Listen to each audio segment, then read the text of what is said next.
বিশ্ব আশেকে রসুল সম্মেলনের আহ্বান। আপনি কি রসুল সাল্লাল্লাহু আলাইহি সাল্লামের রেখে যাওয়া ইসলামের শান্তি বাস্তব জীবনে পেতে চান? আত্মশুদ্ধি লাভ করে শান্তি ও সুন্দর চরিত্রের অধিকারী হতে চান? দুনিয়ার কল্পনামুক্ত হয়ে আল্লাহর প্রেমে ডুবে একাগ্রতার সাথে নামাজ আদায় করতে চান? কালবে আল্লাহর জিকির জারি করে ঈমান নিয়ে কবরে যেতে চান? আশেকে রসুল হয়ে নবী করিম সাল্লাল্লাহু আলাইহি সাল্লামের দিদার লাভ করতে চান? দুনিয়ার যাবতীয় বিপদ আপদে আল্লাহ সাহায্য পেয়ে পরিত্রাণ পেতে চান? তাহলে আজই সুফি সম্রাট দেওয়ানবাগী হুজুর কেবলার পরামর্শ গ্রহণ করুন। বাবের আহমদ, দেওয়ানবাগ শরীফ, 147, আরামবাগ, মতিঝিল, ঢাকা।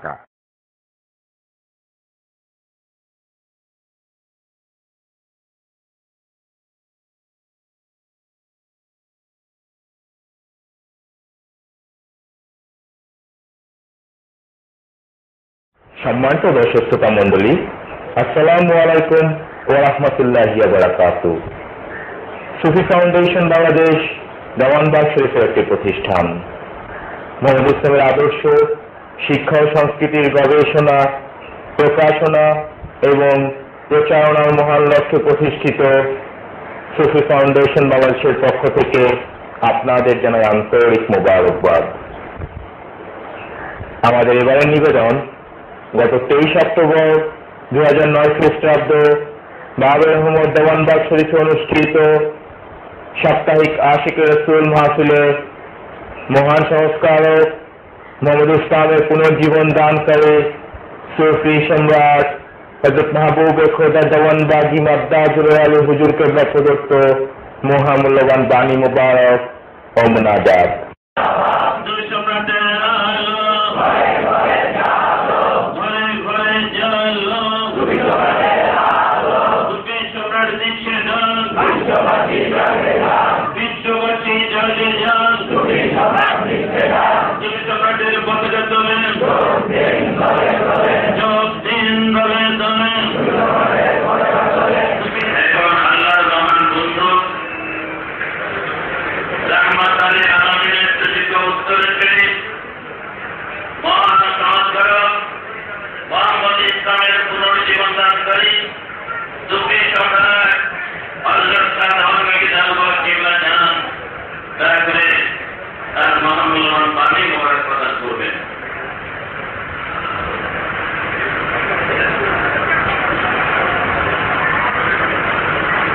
نحمده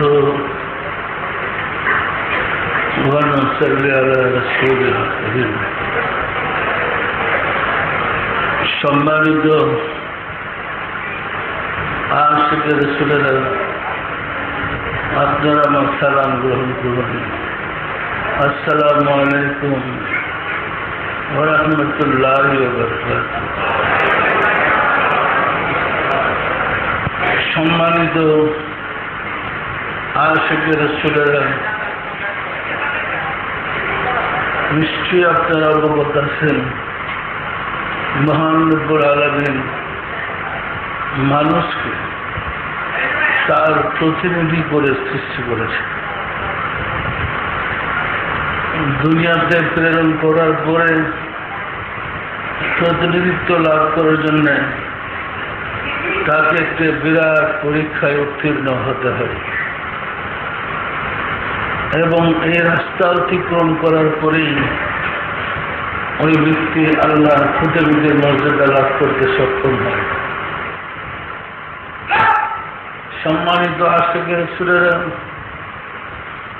মানুষকে সৃষ্টি করেছেন পিতার শুক্রকীট থেকে। পিতার শুক্রকীট মায়ের ডিম্বকোষে মিলিত হওয়ার পরে মিন নুতফাতিন খালাকাতিন আমসাজ নাবতালিহি ফাজআলনাল মুত্তাকিনা ইমামা, 6টা ধাপ অতিক্রম করে মানুষ পরিপূর্ণ রূপ ধারণ করে। পিতার শুক্রকীট থেকে সৃষ্টি হয়েছে। পিতার শুক্রকীট এবং মায়ের ডিম্বকোষের মিলিত থেকে আমাদের মানব দেহ সৃষ্টি হয়েছে, যাকে বলা হয়েছে রক্স। জন্মগত প্রক্রিয়ায় মানুষ এবং পশু একই।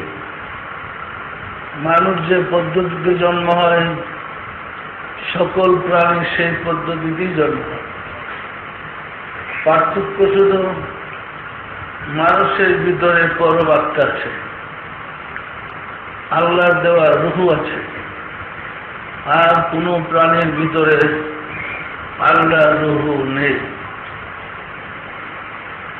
যেহেতু জন্মগত প্রক্রিয়ায় মানুষ এবং রূহ একই, সেহেতু সকল মানুষের মাঝে পশুর চরিত্রগুলো আছে। কি বলেন, আছে না নাই? এই পশুর চরিত্র থাকার ফলে মানুষকে প্রতিনিধির মর্যাদা দিয়ে প্রেরণ করা হলেও সে প্রতিনিধিত্বের মর্যাদায় পৌঁছতে তাকে একটা বিরাট সাগর অতিক্রম করে যেতে হয়, মানে সাঁতরায় সাগর পাড়ি দেওয়ার মতো। তাকে সাধনা করে, রিয়াজত করে, পশুর চরিত্রের পরিবর্তন ঘটাইয়া মানুষ হইতে হয়। পরিষ্কার না? পরিষ্কার না? আমার মনে আছে, আগে তো এসব লাইন বুঝতাম না, হুজুরা ছিলাম তো, যখন আর্মিদের হুজুর ছিলাম এইসব লাইন তো বুঝতাম না। আরেকটা লাইন যে আছে, আমরা তো মনে করেছি মাদ্রাসায় লেখাপড়া করে হুজুর হয়েছে, আমরাই তো নাইবে রাসূল। আমরা এবং পশুর যে কোনো পার্থক্য নাই, তখন এই জ্ঞান ছিল না। যখন মুর্শিদের কদমে গিয়েছি, এক যুগ সাধনা করেছি, তখন বুঝতে পেরেছি উপরে মানুষ হলেও ভিতরে চরিত্রে আমরা মানুষ হইতে পারি নাই। পরিষ্কার? এই পশুর চরিত্রের অবসান ঘটাইয়া আমাদের মাঝে মানুষের চরিত্র সৃষ্টি করতে হবে। যতক্ষণ না ভিতরের মানুষ চরিত্র, পশুর চরিত্র অবসান ঘটাতে পারব, ততক্ষণ আসবেন আর যাইবেন। একবার লেজ লাগবে, আরেকবার লেজ করবে। এই আসা যাওয়ার মধ্যে শ্বাস। এই কারণে পবিত্র কোরআনে স্পষ্ট বলেছেন, কথাটা এরকম আল্লাহ বলছেন, ইল্লিন এবং সিজ্জিন দুইটা স্থান আছে। মানুষকে মৃত্যুর পরে যে ভালো কাজ করে তার রূহটাকে ইল্লিনে নেওয়া হয়, অর্থাৎ শান্তিময় স্থানে। আর যে মন্দ কাজ করে তার রূহটাকে সিজ্জিনে দেওয়া হয়, অর্থাৎ দুঃখময় স্থানে। পরিষ্কার? আজকের খুতবায় আমাদের হুজুর বলতেছিলেন, রশি দিয়া বেঁধে গরুরে, মানে পশুকে রশি দিয়া বাঁধ, মানুষকে তো না। মানুষকে বাঁধে তাদেরকে যাদের মধ্যে পশুর চরিত্র। পরিষ্কার? সম্মানিত আশিকের চলে গেল। সুতরাং আমরা যখন নষ্টের সাথে যুদ্ধ করে বিজয়ী হইতে পারব, তখনই আমরা তার প্রতিনিধির মর্যাদা লাভ করব। পরিষ্কার? যতক্ষণ না পর্যন্ত নষ্টের সাথে যুদ্ধ করে বিজয়ী হতে পারব, ততক্ষণ যত উচ্চ ডিগ্রি লাভ করি না কেন আমরা পশুই থাকব। আত্মার রূপে পশুর পরিবর্তন ঘটবে না। পরিষ্কার? এই রাস্তা অতিক্রম করার জন্যে নবুয়তের যুগের নবীগণ নিজেরাও সাধনা করেছেন, সমকালীন যুগের মানুষকে সাধনা শিক্ষা দিচ্ছেন। আমাদের রাসূলের কথাই ধরেন, তিনি দীর্ঘদিন হেরা গুহায় ধ্যান সাধনা করে নিজের নফসের পরিশুদ্ধতা লাভ করে রাব্বুল আলামিনের পরিচয় পেয়েছিলেন। পরিষ্কার? পরিষ্কার না? পরিষ্কার না? হাদিস শরীফে বলা হয়েছে, আসসালাতু মিরাজুল মুমিনিন, নামাজ হয়েছে মুমিন ব্যক্তির জন্য মিরাজ। এই যে নামাজ, এই নামাজ যিনি মুমিন, সে নামাজে আল্লাহর দিদার লাভ করে। যিনি মোমেন নয় তিনিও কি নামাজ আল্লাহকে দেখবে? আল্লাহকে দেখার জন্য শর্ত মোমেন হইতে হবে। আর মোমেন ব্যক্তির অন্তর চক্ষু খোলা থাকে, অন্তরের কান খোলা থাকে এবং অন্তর বা কলব জাগ্রত থাকে। মোমেন ব্যক্তির অন্তর চক্ষু খোলা থাকলে সে রুহানি জগতের সমস্ত ঘটনাগুলি অবগত হতে সক্ষম। পারে না পারে না? যে নামাজে আল্লাহকে দেখে সে শয়তানকেও দেখে, ফেরেশতাদেরকেও দেখে। দেখে না? দেখে না। অর্থাৎ রুহানি জগতে যা কিছু আছে, যার চক্ষু আছে, অন্তর চক্ষু খুলেছে, সে দেখতে পারে। আর এই অন্তর চক্ষু খোলার জন্যে, ডিম ফোটার জন্যে যেমন তা দিতে হয়, তাছাড়া ডিম ছেড়ে দিলে বাচ্চা ফুটবে না, কি ফুটে নাকি? ওই রকম অন্তর্দৃষ্টি জাগ্রত করার জন্যে কামেল মুর্শিদের সান্নিধ্যে গিয়ে তার ফাইল দিয়ে অন্তর চক্ষুকে খুলতে হয়। পশুর চরিত্রের অবসান ঘটাইতে হয়। পশুর চরিত্রের অবসান ঘটাইতে না পারলে সে ব্যর্থ, সে আশরাফুল মাখলুকাত থেকে ব্যর্থ।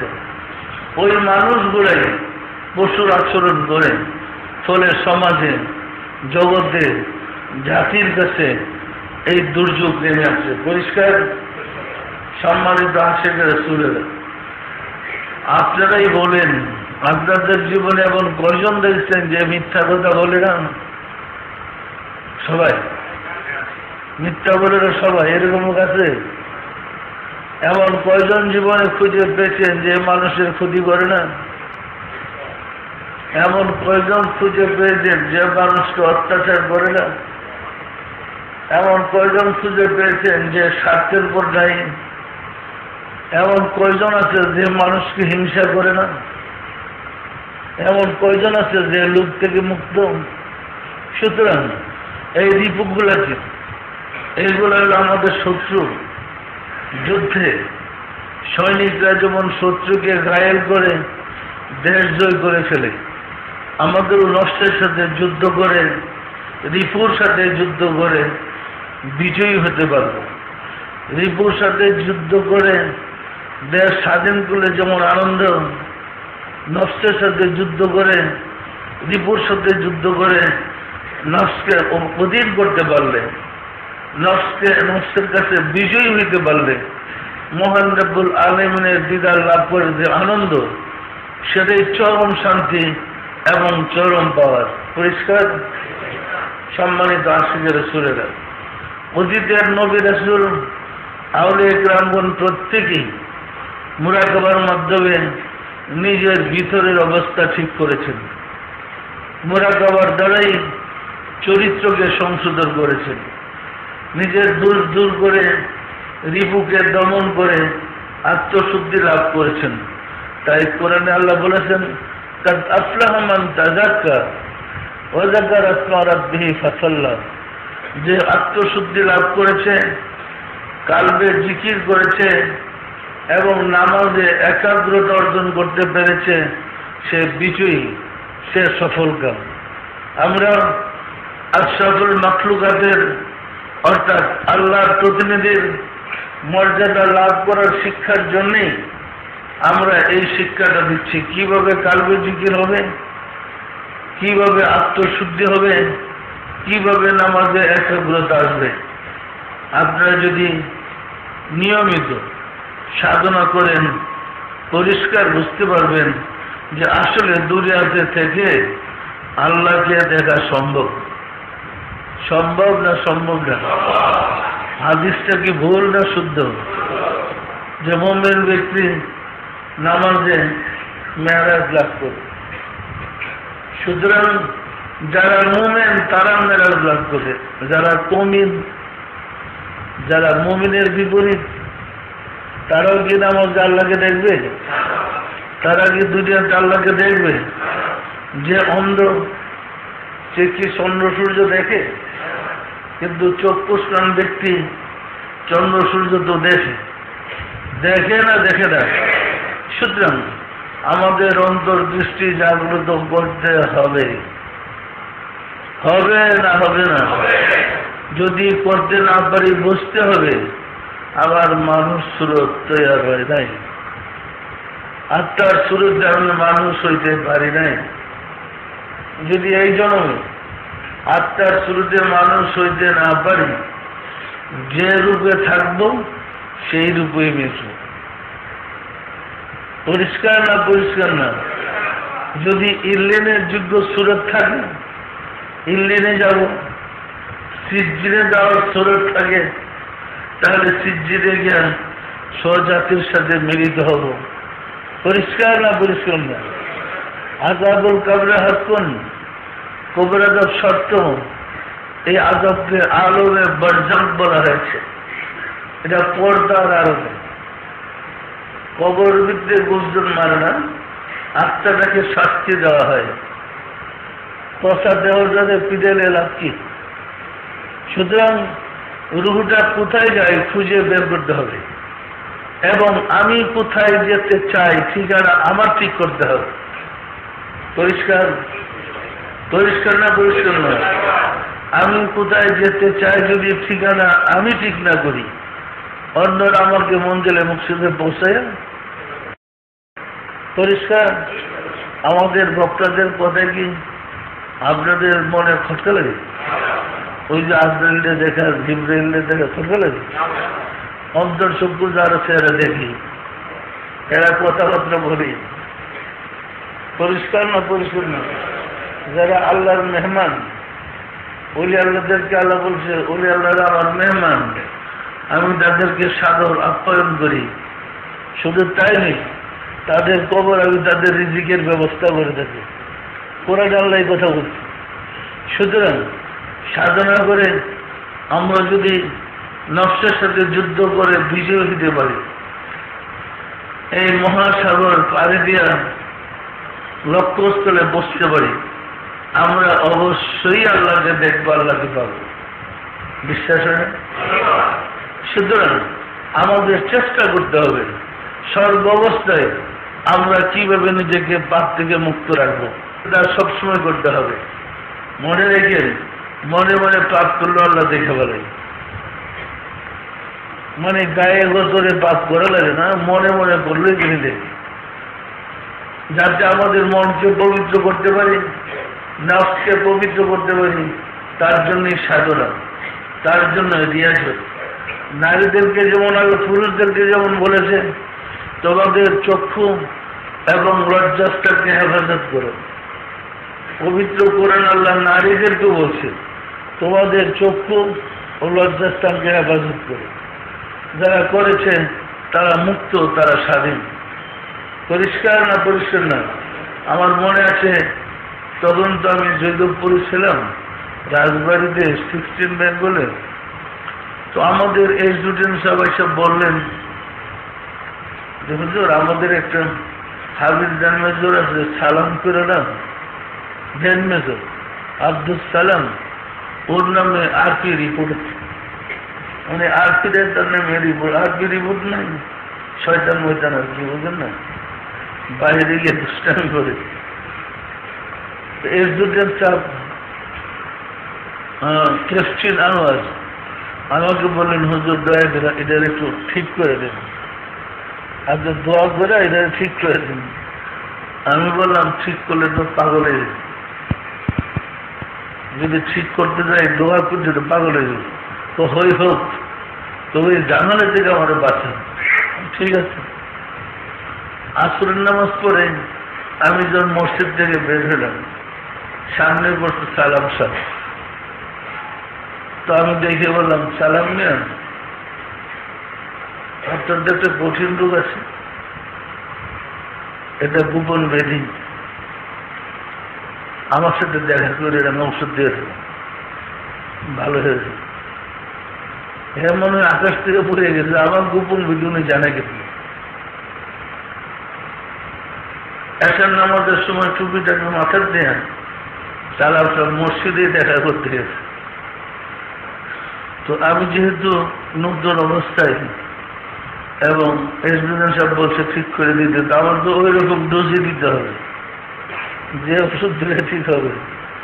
তো আল্লাহ কাছে একটু আজেজি করে তোমার পরে এক কলম দেখেছি, বুকে কলমে হাত দেওয়ার সাথে সাথে চিৎকার দিয়ে পড়ে গেছে, একদম অজ্ঞান। ঘন্টাখানেক আমি মসজিদে ছিলাম, নামাজের পরেও জ্ঞান ফিরে আসলে পরে আমি আমার বাসায় চলে গেছি। ফজর নামাজ পড়তে আসতে দেখছি যে অবস্থায় পড়া ছিল ওই অবস্থায় আছে। ভীষণ ভয় পেয়ে গেল, মানে ধরে ধরে দেয় নাকি, ধরে দেখলাম পাঁচটাও তো আছে না, না আছে, মরে নেই। এরপরে ফজরের নামাজ পড়ে চলে গেলাম। 9টার সময় তার জ্ঞান ফিরছে।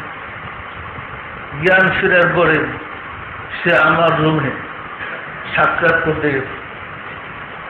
ওই দিন কিন্তু পিটি থেকে অ্যাবসেন্ট। 9টার সময় আমার রুমে গেছে। মানুষ নেশা করলে যেমন অস্বাভাবিক, এইরকম অস্বাভাবিক অবস্থায় আমার কাছে গেছে। সে স্বাভাবিক না, যা বলতেছে, হুজুর আজকে সারা রাত্রে আমি রাসূল সাল্লাল্লাহু আলাইহি ওয়াসাল্লামের সাথে বরফির আব্দুল কাদের জিলানীর সাথে খাজা মাইনুদ্দিন চিশতি রাহমাতুল্লাহ আলাইহির সাথে বরফির আব্দুল কাদের জিলানী রাহমাতুল্লাহর সাথে একসাথে ছিলাম। এমন শান্তিতে কাটাইছে। হুজুর আপনি ওনাদেরকে দেখেন না? কই, আমি তো দেখতেছি। ওই যে দেখেন আপনি সামনে দাঁড়ায় হাসতে, কি অবস্থায় যে বুঝলেন। অর্থাৎ আল্লাহ তার দয়া করে অন্তর্চক্ষু করে দিচ্ছে। আমি বললাম, সালাম না, এইসব কথা বলতে হয় না, এগুলা বললে ক্ষতি হয়, সাবধান, বলবেন না, নিষেধ করলাম। সে কি আর হজম করতে পারে? আমি নিষেধ করতে যে বলতেই আছে, মানে এখন ব্রেক ফিল কাজ করতেছে না। আমার পরের দিন ছিল সোমবার। সে গেছে জয়দেবপুর হাটে, মানে বাউল রাজবাড়ির পশ্চিম দিকে এরকম জায়গা হয়ে গেছে। তো একটা বাজার আছে, অনেক বড় বাজার। ওই বাজারে গেছে হাটের দিন, তো প্রচুর লোকজনের ভিড় হয়েছে, গাদারে। তবে 400-500 তো হুজুরই হবে। বাজার থেকে এসে আমি আসরের নামাজ পড়ে বিছনায় শুয়ে শুয়ে মুরাকাবা করতেছি, মানে তওবার ফায়েজটা খেয়াল করতেছি। সে কোন ফাঁকেতে আমার রুমের ভিতরে ঢুকে আমার ওই খাটের নিচে ঢুকে আমার জুতা বুকে জোরে ধরে এমন জোরে একটা চিৎকার দিচ্ছে যে একদম আমি ভয় পেয়ে গেছি। আমি তো প্রস্তুত ছিলাম না এরকম শব্দ, আর আমার রুমে কেউ এরকম শব্দ করতে যায় না। তো আমি শোয়ার থেকে উঠে, মানে আমার শরীর কাঁপতেছে, তাকে দেখলাম সালাম সাহেব, দিলাম বকা, এইবারে তুই চিলিয়ে দিচ্ছিস, মানে আমি তো সন্তুষ্ট। হুজুর আমি বাজারে গেছিলাম, তাই ধমকে দিয়েছি, বাজারে গেলে চিল্লি দিব। হুজুর বাজারে গিয়ে তো মানুষ দেখে। কি দেখো? এক শিয়াল এক কুকুরের কাছে পান বিক্রি করতেছে, এক বানর আর এক শুকুরের কাছে মাছ বিক্রি করতেছে। হুজুর মানুষ তো দেখে। আমি বললাম, হাজার হাজার মানুষ, তুমি একজন মানুষ দেখলে না? মানুষ দেখছে মাত্র 3 জন। একজনকে দেখলাম দুনকার, আপনার দুনকার ছিলেন, ওই যে ল্যাপটপ বানায়। আরেকজনকে দেখলাম জুতার ফেরি করতেছে, এই 2 জন। আরেকজনকে দেখলাম একটা শর্ট প্যান্ট পরে একটা চাদর গায়ে দিয়ে বাজারে হাঁটতেছে। আর যা দেখলাম সব পশু। আপনাদের বিশ্বাস হয়? বিশ্বাস হয় না? হয় না? তাহলে লাখের মাঝে খুঁজলে মানুষ পাওয়া কঠিন। ওই ব্যক্তি আল্লাহর প্রতিনিধির মর্যাদা লাভ করে যিনি পশুর চরিত্রের অবসান ঘটে নফসের সাথে যুদ্ধ করে বিজয় হইতে পেরেছে, মানুষ হইতে পেরেছে, সেই আশরাফুল মাখলুকাত আল্লাহর প্রতিনিধি। ওইখান থেকে যাত্রা শুরু হয় ওলি আল্লাহ হওয়ার। একটা গরু তো আর ওলি আল্লাহ হবে না, একটা কুকুর তো আর ওলি আল্লাহ হবে না। কি পরিষ্কার না? পরিষ্কার না। ওইখান থেকে তার যাত্রা শুরু। কেমনে সে আল্লাহকে পাবে? ওলি আল্লাহর পথে। এরপরে স্তরগুলো অতিক্রম করতে করতে একটা স্টেজ আছে, সে সাধনা করে আল্লাহর সাথে মিশে একাকার হয়ে থাকে। পরিষ্কার না? পরিষ্কার না। সুতরাং আমাদের মনে রাখতে হবে, এই স্তরগুলো অতিক্রম করে আমাদের মালিককে পেতে হবে, প্রতিনিধির মর্যাদায় পৌঁছতে হবে। পবিত্র কোরআনে আল্লাহ ঘোষণা করেছেন, তোমরা মনে করেছো আমি তোমাদেরকে পরীক্ষা না নিয়ে ছেড়ে দেব? আপনাকে যে আশরাফুল মাখলুকাত করেছে, মানব রূপে পাঠিয়েছে, পরীক্ষা না নিয়ে ছেড়ে দেবে? সুতরাং পরীক্ষায় পাশ করার মতো কাজ আমাদেরকে করতে হবে। পরিষ্কার না? পরিষ্কার না। যখন প্রথম জীবনে দেওয়ানবাগ দরবার শরীফে, সম্ভবত 85 গেলাম, তুরিকাতে আসার পরে 1 সপ্তাহ পরে, তখন তার টেলিফোনের যোগাযোগ নাই, লোক মারফুটের খবর পাই ছেলেটা পাগল হয়ে গেছে। 1 সপ্তাহ পরে আমি আবার গেলাম। যাওয়ার পরে পাশে কিন্তু একটা শাহী মসজিদ আছে দেওয়ানবাগ দরবারের পাশে। তখন এই যে বড় মাঠ, আমরা মাঠ কিনি, আমাদের মাত্র 10 কাঠা জায়গা ছিল। এই মাঠ তো অন্য লোক এসছিল। আমি যখন এই মাঠ ক্রস করে দরবার সামনে গিয়ে গাড়ি থামালাম, ও দৌড়ে এসছে আমার, বাবা দেখছো দেখছো, মানে আমাকে তুমি বলে সম্বোধন করতেছো। তোরা আমি বলছি আসলে মাথা কাজ করতেছে। তখন 20-25 জনের একটা জমাত আসছে মসজিদে, একটা তাবলীগের জমাত। আজান হইতেছে মসজিদে, আর অন্যরা অজু করতেছে। তখন ও চিৎকার করে বলতেছে, বাবা দেখছো দেখছো? কি? ওই যে দেখো, এক শিয়ালে হু করতে আর ব্যবহার শিয়ালে মসজিদে ঢুকতেছে। বুঝছেন না? বুঝেন নাই?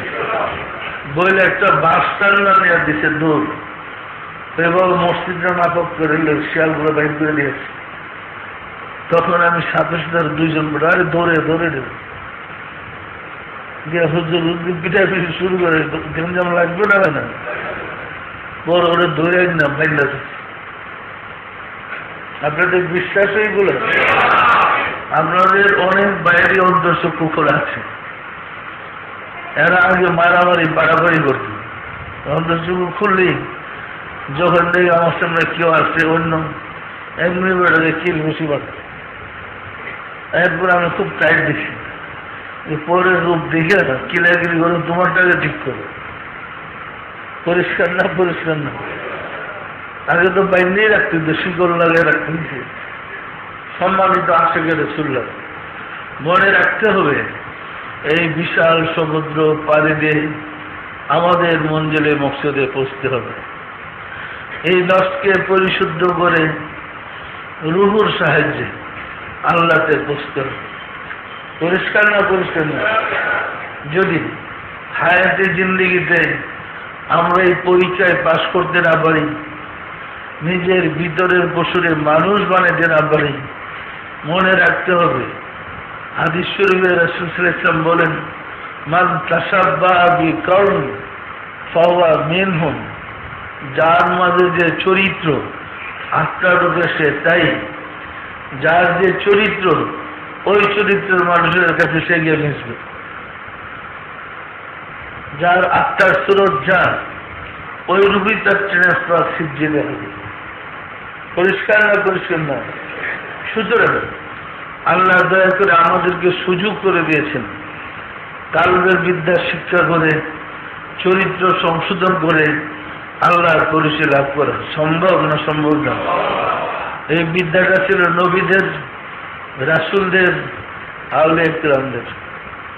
কিন্তু দুর্ভাগ্য বশত তাসজ্জ ওদের করছে। আমরা শুনলে খুশি হবেন, সত্যি কি আল্লাহ নিরাকার? আমরা এই কিতাবটার প্রথম খণ্ড সমাপ্ত করেছি,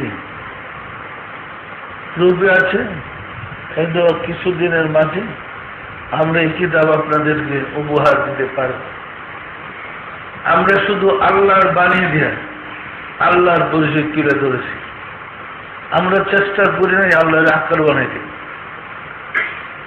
তিনি যে রূপে আছেন কোরআনে বর্ণনা করেছে, তার কথা দিয়ে সেগুলো প্রমাণ করেছে। উনি কেন আল্লাহকে নিজের কথা নিজে বলতে পারবে না? যত জায়গায় বলেছে আমরা সবগুলো খুঁটে বের করে উপস্থাপন করেছি জাতির কাছে, জগতের কাছে। এখন দেখেন কোরআনে কি বলে আর জাতি কি বলে। কোরআনের সাথে মুসলমানদের কতটুকু মিল আছে দেখেন। কোরআন তো আর দেওয়ানবাগের উপরে নাজিল হয় নাই। কি কোরআন কার উপরে নাজিল? কোরআন দিয়ে প্রমাণ করেছি সত্যি কি আল্লাহ নিরাকার, মানে আল্লাহ কেমন, আল্লাহকে কি রকম দেখা যায়, তা লিখতে আমরা ভুল করি নাই। পরিষ্কার। আগে তো আল্লাহ চিন্তা করলে ইমান যেত। এখন আমরা দেখি কোরআনে বলে আল্লাহর চিন্তা না করলে ইমান যায়, আল্লাহর না পেলে ইমান হারা হয়। আল্লাহ শব্দের নূর থেকে ইমানের জন্ম হয়।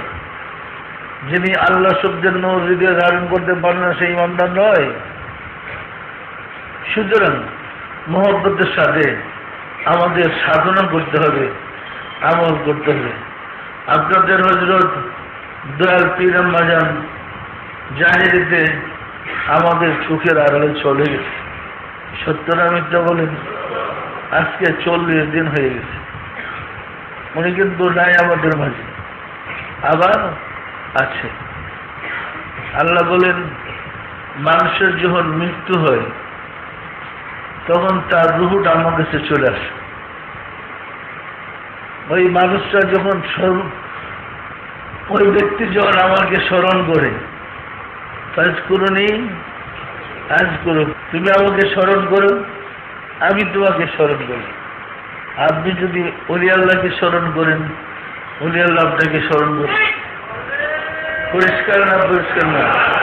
সুতরাং মহব্বতের সাথে, মানে ওলি আল্লাহদের সম্বন্ধে তো বলছে যারা ওই সাগর পাড়ি দিয়া নফসের থেকে বিজয় লাভ করতে পেরেছে, তারা তো আল্লাহর সাথে মিশে হয়ে গেছে।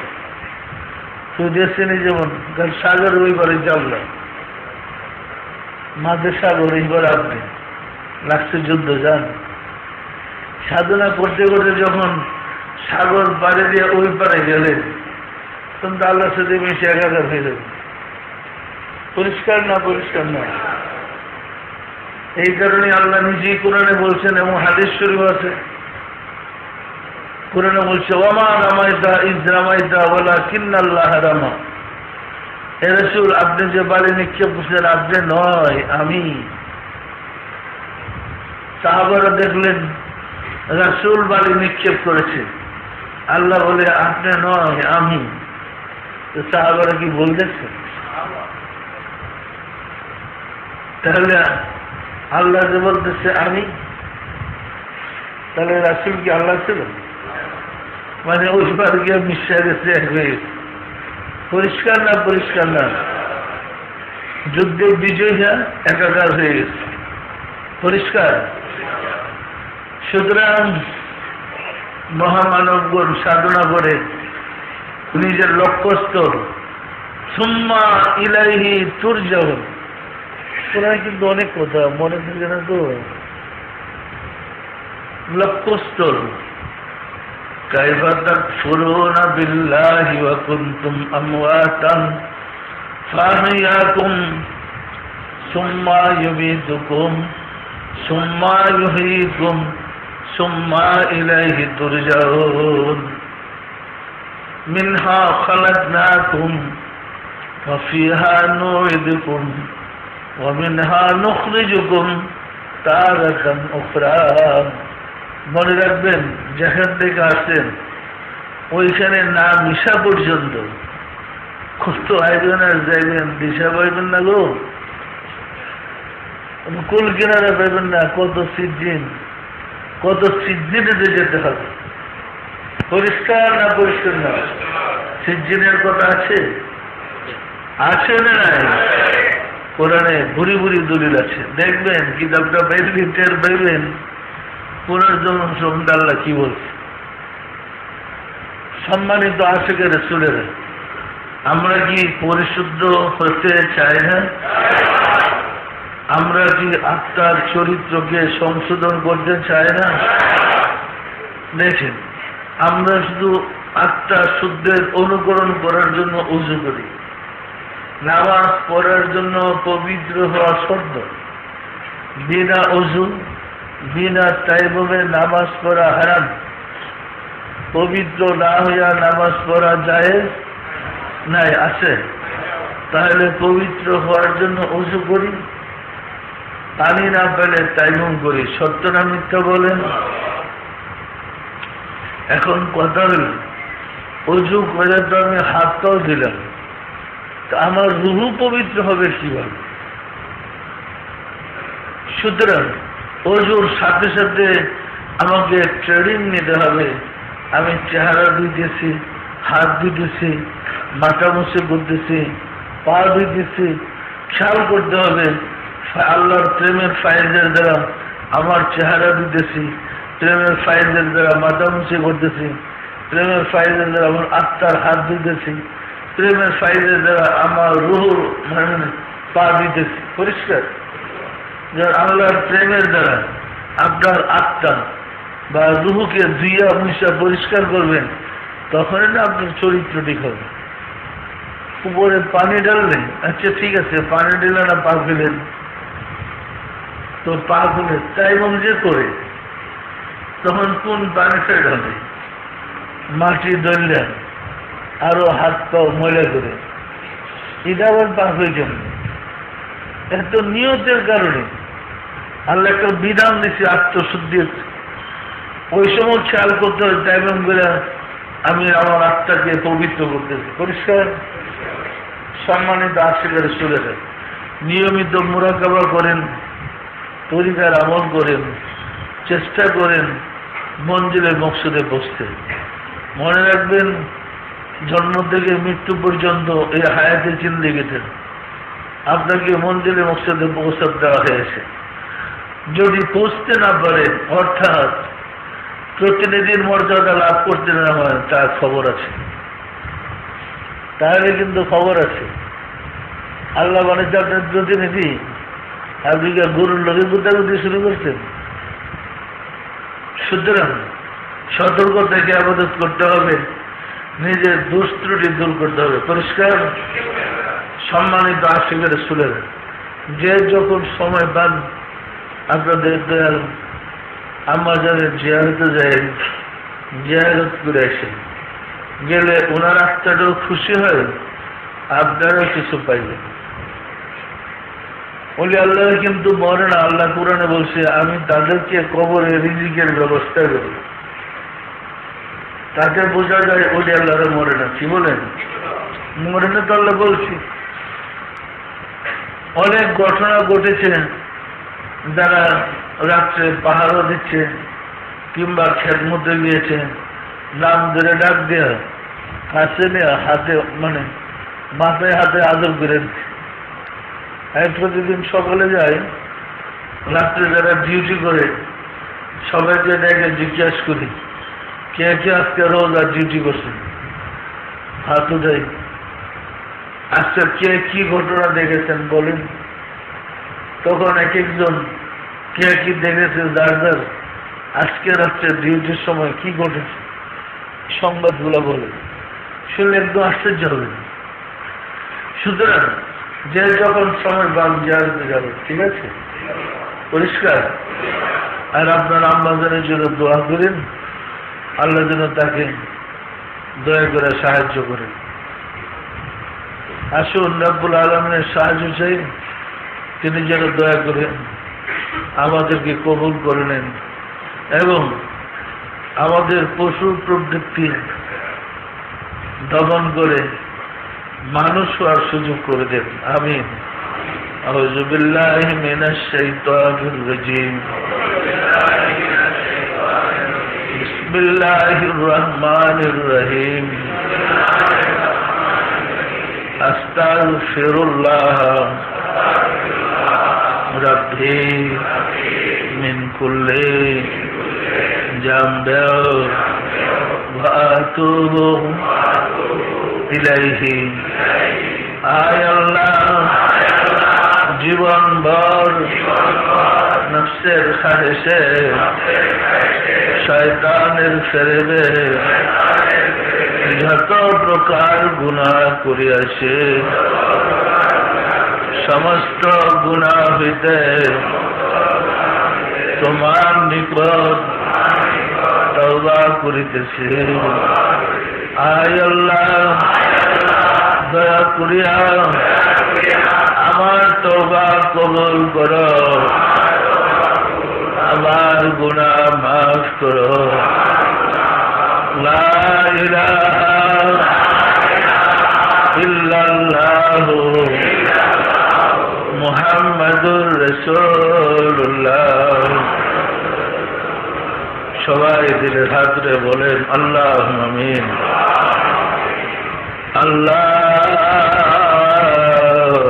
আল্লাহুম্মা আমিন।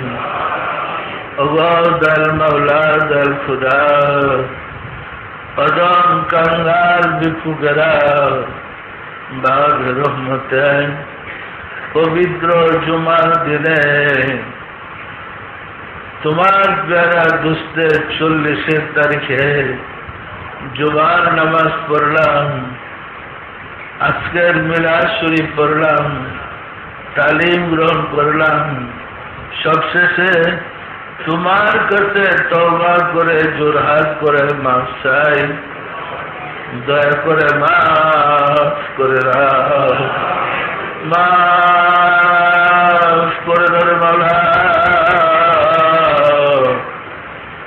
আমাদের ভুল বেদবিকে মাফ করে দাও, আমাদের ইবাদত গুলো কবুল করে নাও, এর ফজলত পৌঁছে দাও তাজদার মদিনা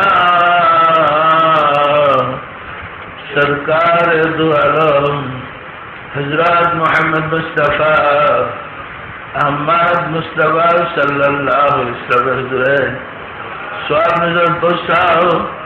রাসূল পাক সাল্লাল্লাহু আলাইহি ওয়াসাল্লামের সম্মানিত পিতা মাতা, দাদা দাদি, নানা নানি, الأولاد الأصحاب الأزواج المطهرين البيتين خلفاء راشدين دير وقدره سمد بساو خاتون جنات ما فاطمة رضي الله تعالى عنها سيدنا حضرت امام حسن سيدنا حضرت امام حسين رضي الله تعالى عنهما যারা দিন ইসলামের জন্য কারবালার প্রান্তরে শাহাদাত বরণ করে গেল রে মাওলা, দয়া করে তাদের আরওয়াহ পাক হুজুরে সব পৌঁছাও।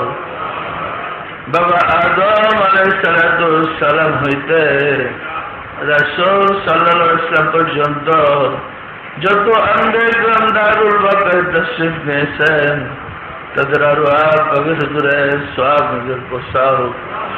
সব নজর বসে মাওলা কুতুবুল আকতাব খাতুনে জান্নাত আশিকদের দয়াল আম্মা যিনি আমাদেরকে ছেড়ে দারুল বাকায় তাশরীফ নিয়েছেন তার আরওয়াহ পাক হুজুরে সব নজর বসে মাওলা পিরানে পীর দস্তগীর সুলতানুল মাশায়েখ সুলতান মুজাদ্দাদ আব্দুল ইমাম সে চন্দ্রপুরী রহমাতুল্লাহ হুজুরে তার সহোদর বনি হযরত বারো মার রহমাতুল্লাহ হুজুরে সরজত বসল মাওলা হযরত খাজা বাউদ্দিন নকশবন্দ রহমাতুল্লাহ, মুজাদ্দিদ আল-ফিসান রহমাতুল্লাহ, খাজা মাইনুদ্দিন চিশতি রহমাতুল্লাহ, বড় পীর হযরত আব্দুল কাদের জিলানী রহমাতুল্লাহ,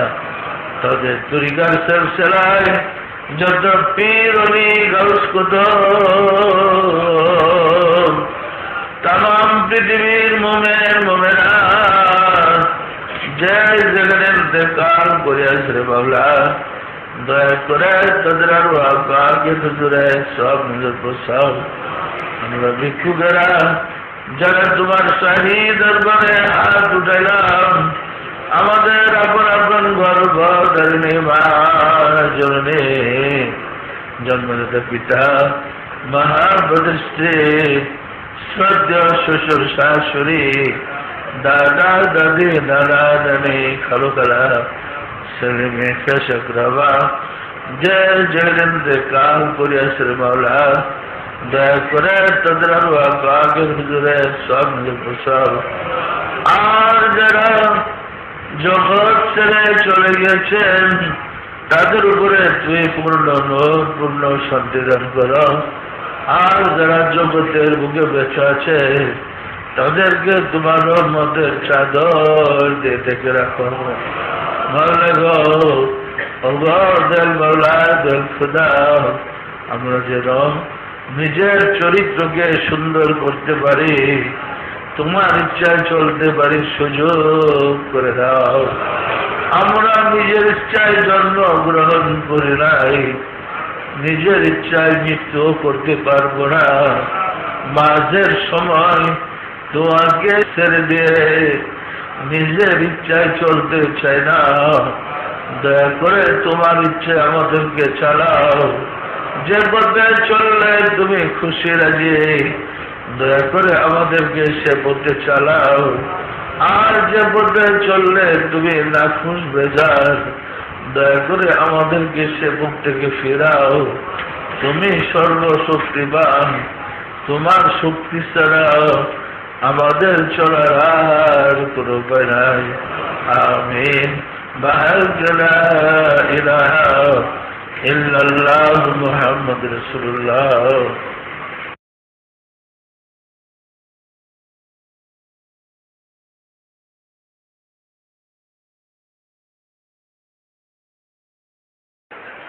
আমাদের মহান মুর্শিদ মোহাম্মদ ইসলামের পুনর্জীবন দানকারী সুফি সম্রাট হযরত শাহ দেওয়ানবাগী দয়াল বাবা কিবলা জানে পরশময় কদম মোবারকে জানাই লাখো সালাম ও কদম বুঝি।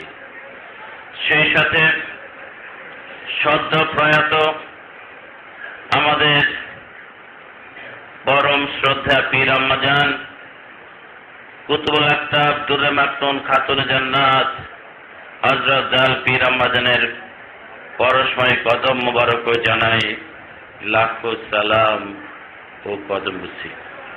উপস্থিত সম্মানিত অতিথিবৃন্দ ও প্রিয় আশিক রাসূল ভাই ও বোনেরা, আসসালামু আলাইকুম ওয়া রাহমাতুল্লাহি ওয়া বারাকাতুহু।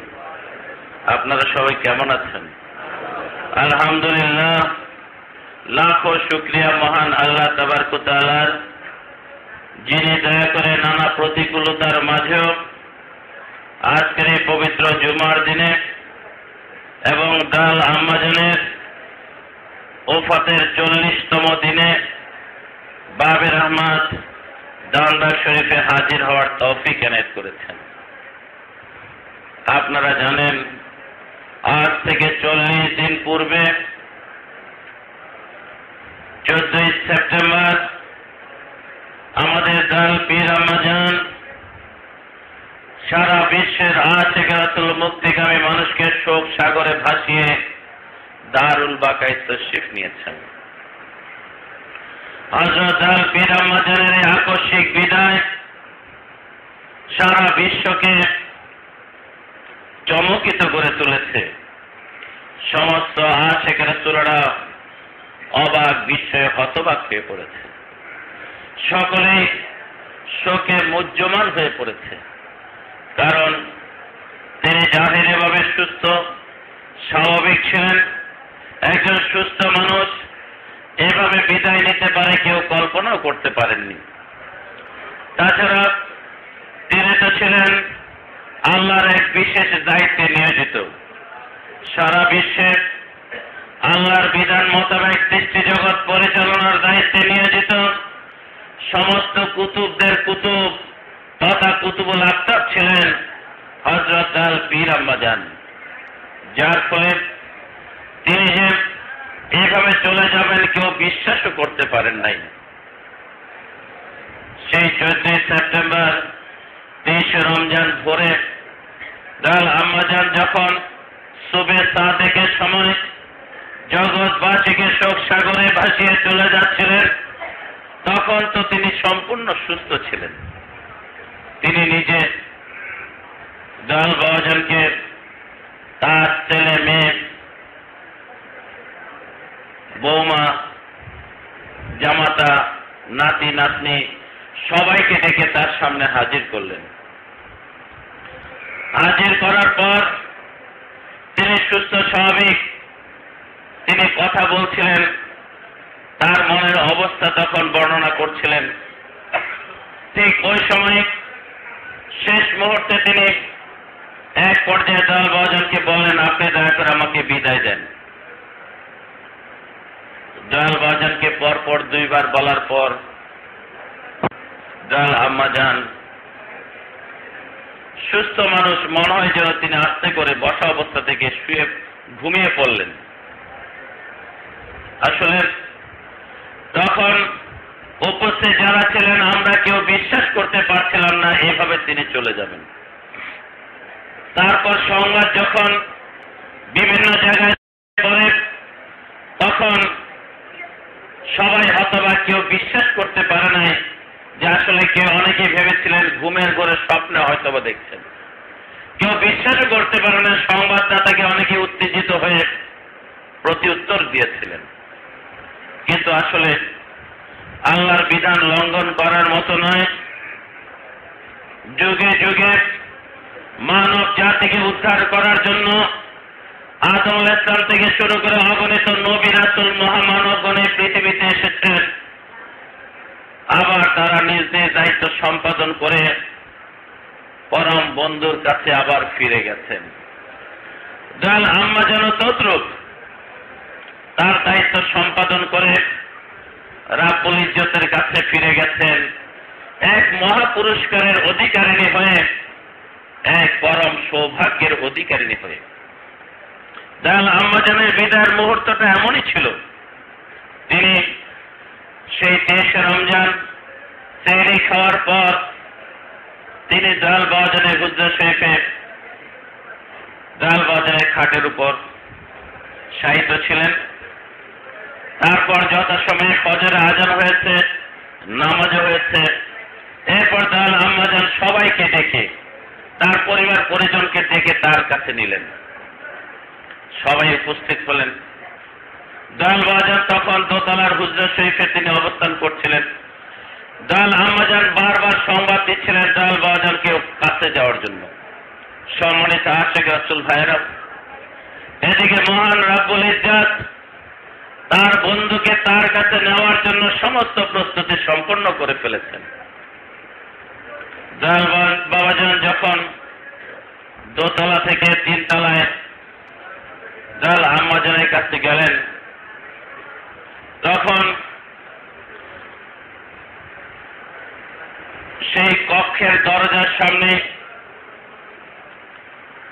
মালাকুল মউত জিবরাইল আজরাইল আলাইহিস সালাম উপস্থিত। দয়াল বাবাজান 3 তলার বাসার ভিতরে ঢুকে চমকে উঠলেন। আজরাইল এসেছে, নিশ্চয়ই তার দায়িত্ব সম্পাদনের জন্য এসেছেন। দয়াল বাবাজান তার হুজরা শরীফে প্রবেশ করলেন। তখন আমার ব্যক্তিগত যা আমি দেখেছি সেটা হলো দয়াল বাবাজান তখন সুস্থ ছিলেন না। তার কাছে অস্বাভাবিকতা প্রকাশ পাচ্ছিল। তিনি রুমে ঢুকে কুরসি মোবারকে তশরিফ নিলেন। দাল আম্মাজান খাট মোবারকের উপরে বসা। তিনি সাথে সাথে চিকিৎসায় নিয়োজিত ডাক্তারদেরকে বলেন, আপনারা বাইরে বের হয়ে যান। বাইরে বের হয়ে যাওয়ার পরে দাল বাজান সাহেবজাদিদেরকে সামনে আসার জন্য, রুমে আসার জন্য বললেন। সাহেবজাদা সবাইকে বললেন, তোমরা সবাই বসো, মোরাকাবায় বসো। মোরাকাবায় সবাইকে বসতে বলে আমাকে বলা হয়, তুমি ফায়েজ বাতাও। আমি ভিতর সন্ত্রস্ত আতঙ্কিত হয়ে ফায়েজ বাতাতে লাগলাম। ফায়েজ বাতানোর পর মোরাকাবা করে, মোরাকাবা সম্পন্ন হওয়ার পর দাল বাজান সবাইকে জিজ্ঞেস করেন, কি খবর, তোমরা কি রিপোর্ট পেলে? কিন্তু মোরাকাবায় কেউ কোনো ভালো রিপোর্ট পান নাই। কেউ দেখেন হযরত ইমাম শাহ চন্দ্রপুরী রহমাতুল্লাহ অজরণে কাঁদতেছেন। কেউ দেখেন রাহমাত লিল আলামিনের চেহারা মোবারক মলিন। কেউ দেখেন ইমাম শাহ চন্দ্রপুরী রহমাতুল্লাহ চেহারা মোবারক মলিন। অর্থাৎ যারাই দেখেছেন মোরাকাবায় বসেছেন, কেউ ভালো কোনো রিপোর্ট পেলেন না। এর মধ্যে ডাক্তার কর্নেল হারুন সাহেব আম্মাজানকে ইঞ্জেকশন দেওয়ার জন্য তাৎক্ষণিকভাবে প্রেসক্রিপশন করলেন। তো ইঞ্জেকশন আনার পর আমি রুম থেকে বের হয়ে গেলাম যে ইঞ্জেকশন আনা হলো কিনা। তারপর দেখলাম যে ইঞ্জেকশন নিয়ে এসে দাঁড়িয়েছে এবং ইঞ্জেকশন পুশ করার জন্য আমাদের পুরনো পরিচিত কম্পাউন্ডার গাজীও উপস্থিত আছে ইঞ্জেকশন পুশ করার জন্য। আমি বাইরে থেকে 3 তলার গেট থেকে আবার ভিতরে ঢুকলাম। হুজুর সাহেবের দরজায় ঢুকতেই দেখি যে না, সবাই আবার মোরাকাবায় বসেছে। দাল বাজান নিজে ফায়েজ বাতাচ্ছেন, সবাই মোরাকাবায় রত। আমি দেখে দরজার আড়ালে দাঁড়িয়ে রইলাম, অপেক্ষা করলাম মোরাকাবা শেষ হোক। তো মোরাকাবা শেষ হওয়ার পর 5-7 মিনিটের মধ্যেই, 4-5 মিনিটের মধ্যে মোরাকাবা শেষ হলো। কিন্তু তারপরও রিপোর্ট খারাপ। খারাপ মানে দাল আম্মাজানের সময় শেষ। সবার মন বিষণ্ণ। আমি রুমে ঢুকে দাল বাজানকে বললাম, বাবাজান ওষুধ ইঞ্জেকশন নিয়ে এসছে, ডাক্তার অপেক্ষা আছে ইঞ্জেকশন পুশ করার জন্য। দাল বাজান বলে, ঠিক আছে, ডাক দাও। আমি ডাক্তার কম্পাউন্ডার গাজীকে নিয়ে ভিতরে গেলাম। এই কম্পাউন্ডার গাজী মডার্ন ডায়াগনস্টিক সেন্টারে চাকরি করে। সে দীর্ঘ 15 বছর যাবৎ দাল আম্মাজানের ব্লাড নেওয়ার ক্ষেত্রে কাজ করেছে। আমরা গাজী এমনই দক্ষ যে একবারে দাল আম্মাজানের রক সে পেয়ে যায়। অন্যান্য কম্পাউন্ডাররা পেতে দেরি হলো, গাজীর একবারে বেশি লাগে না। একবার পুশ করলে সে ভেন পেয়ে যায় এবং রক্ত ড্র করতে পারে। কিন্তু সেদিন গাজী বারবার চেষ্টা করছিল, কিন্তু হাতে রক খুঁজে পায় না। 1 বার 2 বার 3 বার গাজী পুশ করে, গাজী নিশ্চিত হয়ে ইঞ্জেকশন পুশ করে রক পায়, পেয়েও যখন পুশ করে দেখছে না, রগের বাইরে চলে গেছে। এভাবে 2-3 বার করার পর গাজী ডানে বামে চেষ্টা করছিল পাওয়ার জন্য, কিন্তু আম্মাজানের তো ব্যথা লাগে। আম্মাজান তখন গাজীকে বলে, মিয়া আগে রগ না পেয়ে আপনি চারি দেন কেন, ব্যথা লাগে তো, আগে রগ পেয়ে তারপর কনফার্ম হয়ে তারপর আপনি ইঞ্জেকশন পুশ করবেন। তখন কয়েকবার চেষ্টা করে ব্যর্থ হওয়ার পর দাল বাজান বলে, ঠিক আছে, হাতের কবজিতে পান কিনা দেখেন। তখন হাতের কোণে থেকে কবজির কাছে চেষ্টা করলেন, একটা রগ পেলেন বটে, কিন্তু পুশ বলে যে হ্যাঁ পাওয়া গেছে। পুশ করার পর দেখা গেল যে সাথে সাথে ফুলে উঠতেছে, মানে কি ইঞ্জেকশনটা ঠিকভাবে রগের ভিতর যাচ্ছে না। আবার বের করে ফেললেন। তখন দাল আম্মাজান বলে যে যান, আর লাগবে না। দাল বাজান বলে, ঠিক আছে, আপনি বাইরে চলে যান, আর ইঞ্জেকশন পুশ করতে হবে না। গাজী বাইরে চলে গেলেন। এমন সময় দাল আম্মাজান বললেন যে আমি একটু টয়লেটে যাব। বলার পর দাল বাবাজান, আমরা সবাই বাবাজানের রুম থেকে বের হয়ে ডাইনিং রুমে এসে দাল বাবাজান বসে, আমরা সবাই বের হয়ে গেলাম। তারপর আমি দৌড় দিয়ে 3 তলার গেটে এসে ডাক্তারের সাথে আলাপ করছিলাম যে ডাক্তার ভাই অক্সিজেনের ব্যবস্থা করা যায় না। তখন ডাক্তার ভাই বললেন যে অক্সিজেন তো পিজি হাসপাতালের ওখানে পাওয়া যেতে পারে। আমি আমাদের সিকিউরিটি জাকিরকে বললাম, জাকির তাড়াতাড়ি নিচতলা থেকে 3000 টাকা নিয়ে একটা সিলিন্ডার, গ্যাসের সিলিন্ডার নিয়ে আসেন। তো জাকিরকে আমি পাঠিয়ে সাথে সাথে ভিতরে ঢুকলাম। জাল ওয়াজান তখন বলছিলেন, তোমার মার হায়াত শেষ, সময় শেষ। এই সংবাদ শুনে কি ছেলে মেয়েরা কোনো শান্ত থাকতে পারে? সবাই অজর নয়নে কাঁদতেছিলেন।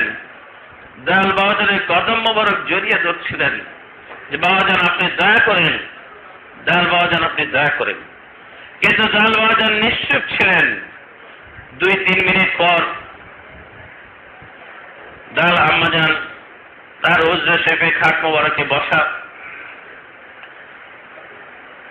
আপনাদের বড় আপাজান ভিতর থেকে চিৎকার দিয়ে বাবাজানকে বলেন, বাবাজান মা যেন কেমন করছে, মার শরীর নীল রং হয়ে যাচ্ছে। এই সংবাদ শুনে আমরা দৌড় দিয়ে ভিতরে প্রবেশ করলাম। দেখলাম যে ডালমা খাট মোবারকের পাশে বসা। ফ্লাড লাইটের আলো দিলে যেমন একজন মানুষের চেহারা উজ্জ্বল হয়ে যায়, ওনার চেহারা মোবারক এরকম উজ্জ্বল হয়ে গেছে, জ্যোতির্ময় হয়ে গেছে। কিন্তু পাশাপাশি একটা সবুজ আলোর মতো এসে তার গলা থেকে আস্তে আস্তে উপর দিকে উঠে মুখটা যেন ঢেকে ফেলছে। এবং মা দরজার দিকে, যেখানে আজরাইল দাঁড়ানো, সেদিকে তিনি তাকিয়ে আছেন। আজরাইল 9 ফিট উঁচু লম্বা দরজার সামনে দাঁড়ানো। মা এর মধ্যেই আজরাইলকে দেখে কয়েকবার জিজ্ঞেস করলেন, কে আপনি, কে ওখানে, কে দাঁড়িয়ে আছেন? 2-3 বার মা জিজ্ঞেস করলেন, আপনি কে দাঁড়িয়ে আছেন? জিজ্ঞেস করার পর মা তার দিকে তাকিয়ে আছেন। ওই সময় সবাই তো আমরা অবস্থা দেখে চিৎকার করে কাঁদছিলেন সবাই। ওই সময় জাল মা বাবাজানকে বললেন, আপনি দয়া করে আমাকে ইমানের সাথে বিদায় দেন, আমি চলে যাই। এই কথা বলার পর আবারও এই 2 সেকেন্ড পর আবারও তিনি একই কথা বললেন। ওই সময় জাল বাবাজান নিশ্চুপ হয়ে তার কুরসি মোবারকে বসা ছিলেন। জাল বাবাজানের চুপ থাকার অর্থই হলো তিনি সম্মতি জ্ঞাপন করেছেন। তখন আজরাইল আলাইহিস সালাম এসে জাল বাবাজানকে কদমবুসি করলেন, জাল আম্মাজানকে কদমবুসি করলেন এবং বললেন, মা আপনি আমাকে মাফ করেন, আপনার কোনো অসুবিধা হবে না। রাহমাতুল লিল আলামিনকে যেভাবে আমি নিয়েছি আপনাকে ঠিক সেভাবে দিব। সম্মানিত আশিক রাসূল ভাইয়েরা, এই কথা বলেন আজরাইল আলাইহিস সালাম জালমা রাহমাতুল্লাহ আলাইহি কাছে গিয়ে তার হাত দুটো মানে স্পর্শ, বডিতে স্পর্শ করলেন, এমনি হাত দুটো কাছে নিয়ে যখন নাড়াচাড়া করতেছিলেন, মনে হচ্ছে যেন কি করতে, হাত নাড়াচাড়া করছিলেন, তখন আস্তে আস্তে জালমা রাহমাতুল্লাহ আলাইহি রূহ মোবারক বের হয়ে ছোট বাচ্চা শিশুর মতো হয়ে নূরের সেই রূহ মোবারক বের হয়ে গেলেন।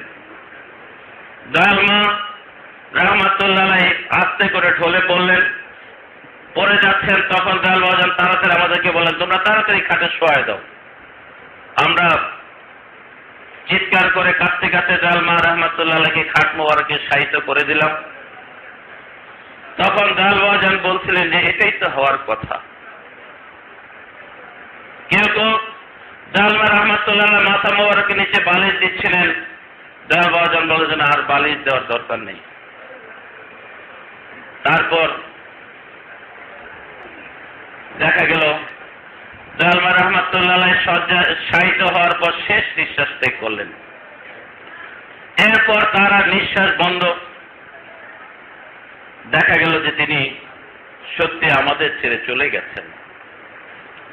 সম্মানিত আশিক রাসূল ভাইয়েরা, জালমা রাহমাতুল্লাহ আলাইহি সেই বিদায়ের মুহূর্তটা সত্যি তিনি যে একজন অতি উচ্চ মর্যাদার ওলি আল্লাহ ছিলেন তার প্রমাণ বহন করে। কারণ একজন সুস্থ মানুষ এইভাবে বলে কয়ে বিদায় নিতে পারে, এটা এই জগতে বিরল ঘটনা। জালমা রাহমাতুল্লাহ আলাইহি তার বিদায়ের উপলব্ধির কথা বলতে গিয়ে বলেছেন, তিনি যে উপলব্ধি করেছেন, তিনি বলেছেন একজন পিপাসার্ত মানুষকে 1 গ্লাস খুব সুপানীয়, সুপেয়, মিষ্টন, সুস্বাদু শরবত দিলে যেমন তার ভিতরটা শীতল হয়ে যায়, ঠিক ইন্তেকালের মুহূর্তে জালমা রাহমাতুল্লাহ আলাইহির সেই পরম শান্তি তিনি উপলব্ধি করেছিলেন। এবং আমরাও দেখেছি তিনি সুস্থ মানুষ যেন আস্তে করে ঘুমিয়ে পড়েছেন, তার মাঝে আর কোনো প্রতিক্রিয়া লক্ষ্য করা যায় নাই। সম্মানিত আশিক রাসূল ভাইয়েরা, আসলে আল্লাহ তাবারক ওয়া তাআলা তার এই শ্রেষ্ঠ বন্ধুকে এত সুন্দরভাবে জগৎ থেকে তুলে নিয়ে গেছেন, তাকে যে এত উচ্চ মর্যাদা দান করেছেন, পরবর্তী বিভিন্ন ঘটনাগুলো তার প্রমাণ বহন করে। মুহূর্তের মধ্যে সারা বিদেশে হযরত জালমা রাহমাতুল্লাহ আলাইহির ইন্তেকালের সংবাদ প্রচারিত হয়। হতচকিত আশিক রাসূলরা বারবার টেলিফোনে যোগাযোগ করছিল, কি হয়েছে, এটা কি আসলে ঘটনা সত্য? সংবাদের সত্যতা যাচাই করার জন্য তারা বারবার টেলিফোন করছিল। সম্মানিত আশিক রাসূল ভাইরা, তার কারণও যথেষ্ট ছিল, কারণ জালমা রাহমাতুল্লাহ তো অসুস্থ ছিলেন না। জাকের ভাইরা, এমনকি বাবের রহমতে যারা খাদেমরা থাকেন তারাও এই কথা বিশ্বাস করতে পারছিলেন না আসলে তিনি চলে গেছেন। সম্মানিত আশিক রাসূল ভাইরা, পরবর্তীতে জালমা রাহমাতুল্লাহ সেই তিরোধানের সংবাদ পেয়ে দেশের বিদেশের নারী পুরুষ আশিক রাসূলরা ছুটে আসছিলেন বাবের রহমতে তাদের শোক জ্ঞাপন করার জন্য, শ্রদ্ধা জ্ঞাপন করার জন্য। জালমা রাহমাতুল্লাহকে শেষ দেখার সুযোগ দেওয়ার জন্য জালবাজান একদিন পর জানাজা এবং দাফনের সময় নির্ধারণ করে দিলেন।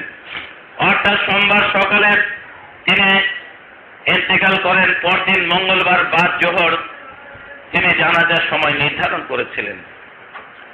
সম্মানিত আশিক রাসূল ভাইরা, সারাদিন সারা রাত বিভিন্ন জেলা থেকে আশিক রাসূল বোনেরা ছুটে এসেছেন জালমা রাহমাতুল্লাহকে শেষবারের মতো দেখার জন্য। তারা এসেছেন, অজরননে কেঁদেছেন। সেই আশিকদের কান্নার সময় দেখা গেছে হযরত জালমা রাহমাতুল্লাহ তিনিও কাঁদছেন, তার অশ্রু চোখ মোবারক থেকে গড়িয়ে পড়ছিল। খাদেমরা আহালবর্গ বারবার চোখের পানি মুছে দিচ্ছিলেন। তিনি যে কাঁদছিলেন তার থুতনি কাঁপছিল, ঠোঁট মোবারক কাঁপছিল। আসলে তিনি যে আশিকদের জন্য কত বেদনা হতো ছিলেন, আশিকদের চোখে তিনিও যে কাতর ছিলেন তার প্রমাণ বহন করেছে। তারপরের ঘটনা, বিভিন্ন জায়গায় আশিক রাসূলরা ছুটে আসছিলেন জানাজা অংশগ্রহণ করার জন্য। অনেক আশিক রাসূল ভাইরা এসে আমাকে জানিয়েছেন তারা আসার সময় দেখেছেন পাগল বেশি কুতুবরা ছুটছে আর কাঁদছে, তারা যেন কি হারিয়ে ফেলেছে, তাদেরকে অজরননে কাঁদতে দেখেছেন।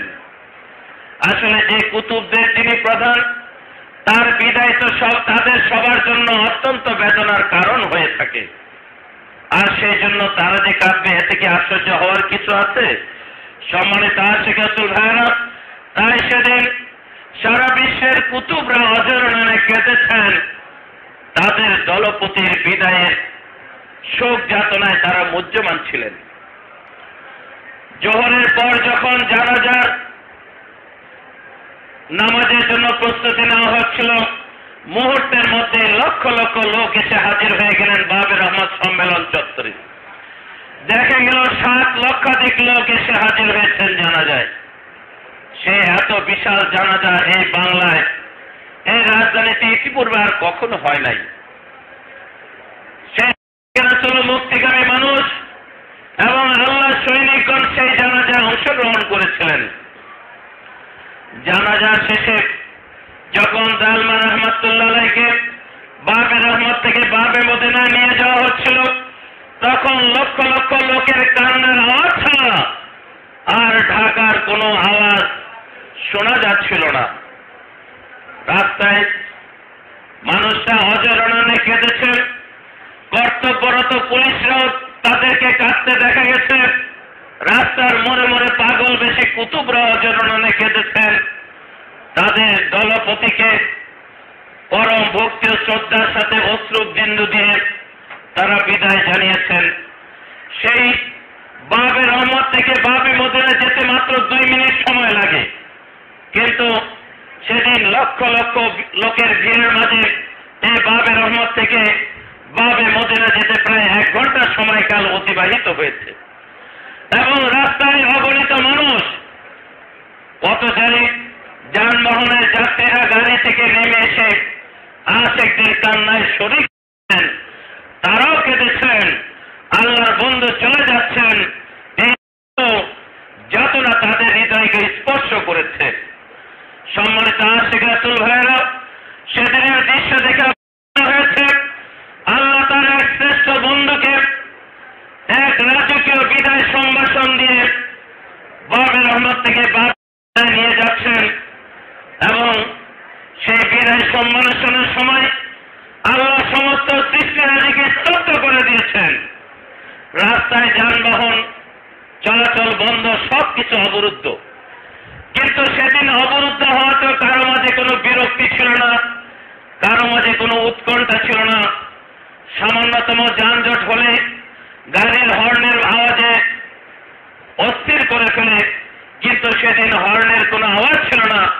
শুধুমাত্র আশিকদের কান্না আর কাশিদার আওয়াজ ছাড়া সারা ঢাকায় যেন আর কোনো শব্দ ছিল না। সম্মানিত আশিক রাসূল ভাইয়েরা, শুধু তাই নয়, রেলওয়ে কর্তৃপক্ষ ঈদের স্পেশাল ট্রেন সমস্ত ট্রেনগুলো বন্ধ ঘোষণা দিয়ে সবাইকে জানিয়ে দিয়েছে দেওয়ানবাগের দাল পীর আম্মাজান ওফাত লাভ করেছেন, তার জানাজার নামাজ অনুষ্ঠিত হচ্ছে। জানাজা শেষে সমস্ত ট্রেন চালু হবে, এখন সমস্ত ট্রেন বন্ধ থাকবে। সম্মানিত আশিক রাসূল ভাইয়েরা, দাল আম্মাজানকে বাবে মদিনায় নিয়ে সমাধিস্থ করতে লক্ষ লক্ষ লোক যখন সেখানে গেল, তখন লোক ছাড়া, মানুষ ছাড়া আর কিছুই চারিদিকে দেখা যাচ্ছিল না। সম্মানিত আশিক রাসূল ভাইয়েরা, সেই জনসমুদ্রের এমন অবস্থা হয়েছিল যে তা কোনো বাস অপেক্ষা রাখে না। সম্মানিত আশিক রাসূল ভাইয়েরা, তখন সে আশিক রাসূলদেরকে আমরা অপেক্ষা করতে বলি যে আপনারা অপেক্ষা করেন, আমরা দালমা রহমাতুল্লাহ দাফন সম্পাদনের পর আপনাদেরকে রাজশাহী দেখার সুযোগ করে দেওয়া হবে। তখন তারা অত্যন্ত ধৈর্যের সাথে অপেক্ষমান ছিলেন। দীর্ঘ কয়েক ঘন্টা দাফন কার্য সম্পাদনের সময় তারা নীরব নিতর হয়ে লক্ষ লক্ষ লোকের ভিড়ের মাঝে গায়ে ঘা ঘেঁষে এই গরমের মাঝেও তাদের মধ্যে কোনো তাড়াহুড়া ছিল না, ব্যস্ততা ছিল না। তারা সবাই অত্যন্ত ধৈর্যের সাথে অপেক্ষমান ছিলেন। তারা অশ্রু গড়িয়ে পড়ছিল, তাদের শোক তাপ প্রকাশ করা তার আর কিছুই ছিল না। সম্মানিত আশিক রাসূল ভাইয়েরা, আমরা লক্ষ্য করেছি দালমা রহমাতুল্লাহ দাফনের সময় সেই লক্ষ লক্ষ লোকের ভিড়েই কোথা থেকে যেন হঠাৎ করে এক স্বর্গীয় শান্তির প্রবাহ, ঠান্ডা বাতাস, শীতল বাতাস এসে পুরো এলাকাকে শীতল করে দিয়েছে। পাশাপাশি এক স্বর্গীয় খুশবু এসে পুরো এলাকাকে মোহিত করে তুলেছে। সেই দীর্ঘ কয়েক ঘন্টা দাফনের সময় দেখা গেছে আকাশে অগণিত পাখি দালমা রহমাতুল্লাহের প্রতি শ্রদ্ধা জ্ঞাপনের জন্য তারা অবিরাম ধারায় রজা শেখের উপরে আকাশে অবিরাম ধারায় ঘুরছিল। ছোট ছোট পাখিগুলোর নিচে আর বড় বড় পাখিগুলো উপরে তারা অবিরাম ধারায় ঘুরছিল আর দালমা রহমাতুল্লাহ দাফন ক্রিয়া দেখছিল এবং তার প্রতি শ্রদ্ধা জ্ঞাপন করছিল। সম্মানিত আশিক রাসূল ভাইয়েরা, সন্ধ্যার পূর্বে দাফন ক্রিয়া সম্পন্ন হওয়ার পর আশিক রাসূলরা লাইন সারিবদ্ধভাবে হযরত দালমা রহমাতুল্লাহ রজা শেখ দেখেন, জিয়ারত করেন, তার প্রতি শ্রদ্ধা জ্ঞাপন করে তারপর বিদায় নেন। সম্মানিত আশিক রাসূল ভাইয়েরা, সেদিন এবং পরদিন কয়েকদিন দালমা রহমাতুল্লাহ এই ঘটনায় রাজধানী ঢাকা টক অব দ্য টাউনে পরিণত হয়েছিল। অফিস আদালতে, রাস্তাঘাটে, সব জায়গায় একই আলোচনা ছিল দালমা রহমাতুল্লাহ যে কত উচ্চ মর্যাদার ওলি আল্লাহ, তার প্রমাণ পেয়েছে যারা সেদিন জানাজার দৃশ্য দেখেছেন। কারণ দালমা রহমাতুল্লাহ তো কখনো পুরুষদের সামনে যেতেন না, বেগেনা পুরুষরা তার সামনে যাওয়ারও কোনো সুযোগ ছিল না, কারণ তিনি অত্যন্ত পর্দানশীল ছিলেন। শরীয়তের বিধান তিনি কঠোরভাবে পালন করতেন, যার ফলে তিনি যে এত বড় সম্মানের অধিকারী আশিক রাসূল ভাইয়েরা শুধু জানতেন তিনি কুতুবুল আকতাব, কিন্তু কুতুবুল আকতাবের যে কত ক্ষমতা, কত উচ্চ মর্যাদা, এই ধারণা তো আমাদের সবার ছিল না।